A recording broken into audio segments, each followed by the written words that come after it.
ਸਲਾਮੁਅਲੈਕੁਮ ਜੀ। ਤੁਸੀਂ ਮੇਰਾ ਚੈਨਲ ਵੇਖ ਰਹੇ ਹੋ ਹੱਡ ਬੀਤੀ ਤੇ ਜੱਗ ਬੀਤੀ।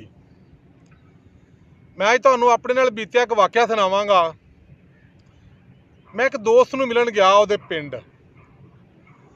ਪਿੰਡ ਤੋਂ ਤਕਰੀਬਨ 1.5 ਕਿਲੋਮੀਟਰ ਅੱਗੇ ਸੀ ਅੱਡਾ, ਮੇਨ ਅੱਡਾ।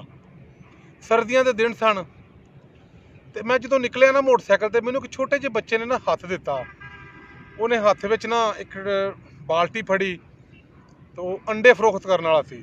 ਤੇ ਮੋਸਟਲੀ ਵੈਸੇ ਮੈਂ ਬੱਚਿਆਂ ਨੂੰ ਲਿਫਟ ਦੇਣ ਤੋਂ ਬਹੁਤ ਗੁਰੇਜ਼ ਕਰਨਾ, ਲੇਕਿਨ ਮੈਂ ਉਹਨੂੰ ਨਾਲ ਬਿਠਾ ਲਿਆ ਤੇ ਮੈਂ ਉਹਦੇ ਨਾਲ ਗੱਲਾਂ ਕਰਨ ਲੱਗ ਪਿਆ।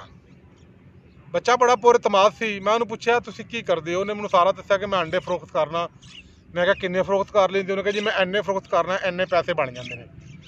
ਹੁਣ ਮੇਰੇ ਦਿਲ 'ਚ ਖਾਸ਼ ਆਈ ਕਿ ਯਾਰ ਮੈਂ ਹੋਰ ਤੇ ਇਹਦੀ ਮਦਦ ਕਰ ਨਹੀਂ ਸਕਦਾ, ਇਹਦੇ ਕੰਮ ਨਹੀਂ ਆ ਸਕਦਾ, ਇਹਦੀ ਇੱਕ ਖਾਸ਼ ਪੂਰੀ ਕਰਾਂ ਮੈਂ। ਤੇ ਮੈਂ ਉਹਨੂੰ ਪੁੱਛਿਆ ਕਿ ਬੇਟਾ ਤੇਰੇ ਦਿਲ 'ਚ ਕੋਈ ਐਸੀ ਖਾਸ਼ ਹੈ, ਐਸੀ ਚੀਜ਼ ਜਿਹੜਾ ਤੇਰਾ ਦਿਲ ਕਰਦਾ ਹੋਵੇ ਲੇਕਿਨ ਤੂੰ ਕਿਸੇ ਵਜ੍ਹਾ ਨਾਲ ਉਹ ਪੂਰੀ ਨਾ ਕਰ ਸਕਦਾ ਹੋਵੇ?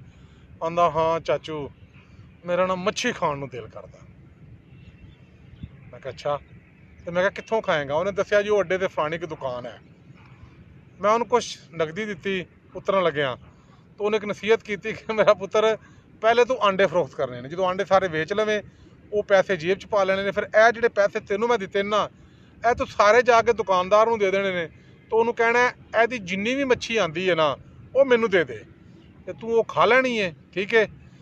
ਤੇ ਮੇਰਾ ਗੱਲ ਸੁਣਾਉਣ ਦਾ ਮਕਸਦ ਇਹ ਵੇ, ਤੁਸੀਂ ਕੋਸ਼ਿਸ਼ ਕਰਿਆ ਕਰੋ ਕਿ ਆਪਣੇ ਰਿਸ਼ਤੇਦਾਰਾਂ ਦੀ, ਆਪਣੀ ਫੈਮਿਲੀ ਦੀ, ਆਪਣੇ ਆਂਢ ਗੁਆਂਢ ਜਿਹੜੇ ਮਾੜੇ ਮਾਤੜ ਲੋਕ ਨੇ ਉਹਨਾਂ ਦੇ ਬੱਚਿਆਂ ਨੂੰ, ਵੱਡਿਆਂ ਨੂੰ ਕਦੀ ਕਦੀ ਪੁੱਛ ਲਿਆ ਕਰੋ ਯਾਰ ਤੇਰਾ ਕੀ ਖਾਣ ਨੂੰ ਦਿਲ ਕਰਦਾ ਜਾਂ ਤੇਰਾ ਕੀ ਪਾਉਣ ਨੂੰ ਦਿਲ ਕਰਦਾ। ਹੋ ਸਕਦਾ ਸਾਡੀ ਛੋਟੀ ਜਿਹੀ ਨੇਕੀ ਅੱਗੇ ਜਾ ਕੇ ਸਾਡੇ ਕੰਮ ਆ ਜਾਵੇ। ਸ਼ਾਦ ਰਵੋ ਜੀ, ਆਬਾਦ ਰਵੋ।